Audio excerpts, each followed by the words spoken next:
आणि आता पाहणार आहोत टॉप 9 मोठ्या राजकीय बातम्या। भोंदू अशोक खरातला गुन्ह्यांसाठी कोणी मदत केली असेल तर त्या सर्वांवर कारवाई होणार। रुपाली चाकणकरांवरील प्रश्नावर एसआयटी प्रमुख तेजस्वी सातपुते यांचं उत्तर।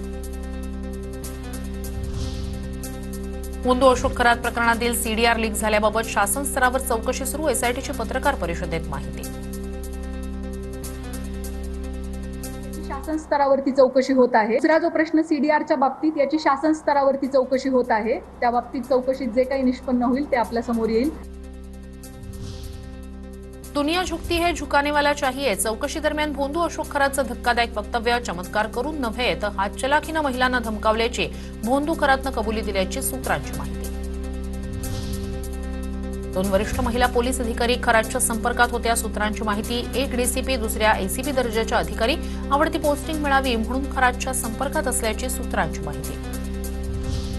भोंदू खरातच्या मुलीचीही एसआयटी चौकशी होणार। सूत्रांची माहिती, खरातची मुलगी तृप्ता बालाचीही एसआयटी चौकशी होणार। सूत्रांची माहिती। भोंदू अशोक खरातच्या घर आणि कार्यालयावरील छाप्यात मोठा खुलासा। तृप्ता बाला बंगल्यातून असंख्य आधार कार्ड आणि पॅन कार्ड जप्त। बनावट बँक खाती उघडण्यासाठी कागदपत्रांचा वापर केल्याचा संशय। अनेक खात्यांना खरातचाच मोबाईल नंबर लिंक। मुख्यमंत्री आणि उपमुख्यमंत्र्यांच्या हस्ते मुंबईतील आणखी 2 मेट्रो मार्गिकांचं लोकार्पण। मेट्रो 9 वर दहिसर ते काशीगाव आणि मेट्रो 2B मार्गिकेवर डायमंड गार्डन ते वंडालेपर्यंत मेट्रो सेवा। मुंबई मेट्रोचं ठाणे जिल्ह्यात सीमोल्लंघन। दहिसर ते काशीगाव मेट्रोच्या उद्घाटनावेळी मस्करीत शाब्दिक चकमक। मेट्रोत मीरा भाईंदरच्या 30% जमिनी नरेंद्र मेहतांच्या आहेत, त्यातील मला 10% द्यायला तार, असं सरनाईकांकडून उल्लेख। दरम्यान सगळं रेकॉर्ड होतंय बरं का, असं म्हणत फडणवीसांनी सरनाईकांना केलं सावध। फडणवीस, शिंदे आणि सुनेत्रा पवार यांच्या हस्ते ठाणे ते बोरिवली भुयारी मार्गाच्या कामाचा शुभारंभ। नायक आणि अर्जुना या टनेल बोरिंग मशीनचं यशस्वीरित्या शाफ्टिंग। 2 वर्षात प्रवासाचा वेळ 90 मिनिटांवरून 15 मिनिटांवर येणार।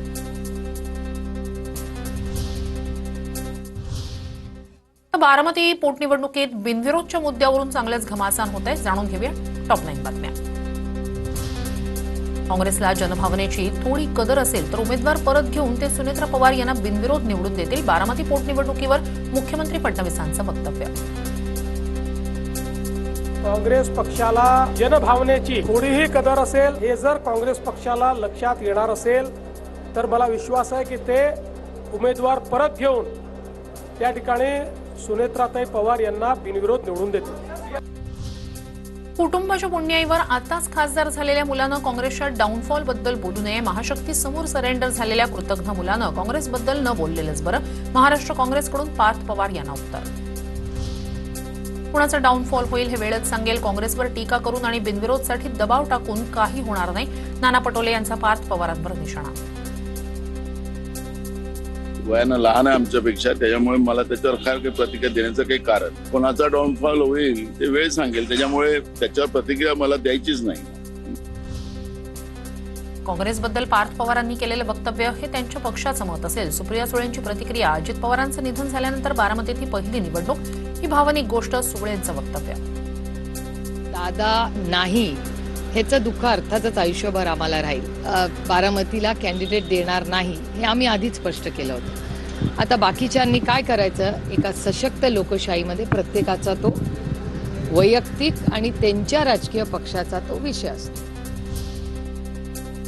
काँग्रेसला बारामतीची जागा लढण्याचा अधिकार अजित पवार यांनी पिंपरी चिंचवडमध्येही उमेदवार दिला होता। संजय राऊतांकडून आठवण, जर कोणी लढत असेल, निवडणूक लढत असेल तर त्याला विरोध कशा करता करावा किंवा लढू नको म्हणून दबाव कशा करता आणायचा। आपले वडील पवारांच्या वडिलांनी सुद्धा, अजितदादांनी सुद्धा पिंपरी चिंचवडची पोटनिवडणूक लढलीच होती ना, लक्ष्मण जगतापच्या निधनानंतर, आणि काँग्रेसच्या मदतीनं लढले होते।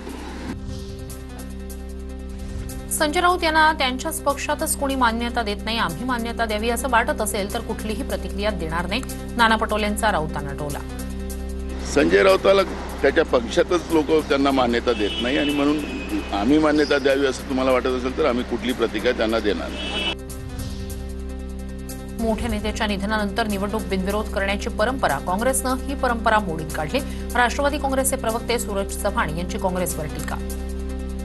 मोठ्या राजकीय नेत्याचं निधन झालं तर त्या ठिकाणची निवडणूक त्यांच्या कुटुंबातील एखादी सदस्य जर लढत असेल तर बिनविरोध करून देण्याची परंपरा ही राहिलेली आहे। त्या राजकीय परंपरेला छेद देण्याचं काम हे काँग्रेसनं त्या ठिकाणी केलेलं आहे. आता पाहूया टॉप 9 राजकीय बातम्या. 5 वर्षाच्या काळात मुंबईत सक्षम विरोधी पक्ष म्हणून काम करूया. पुढच्या वेळी महापौर आपला असणार. आदित्य ठाकरे यांचं नगरसेवकांना मार्गदर्शन. प्रभागापुरते मर्यादित न राहता मुंबईकरांचे प्रश्न मार्गी लावण्यावर भर देऊया, असाही सल्ला.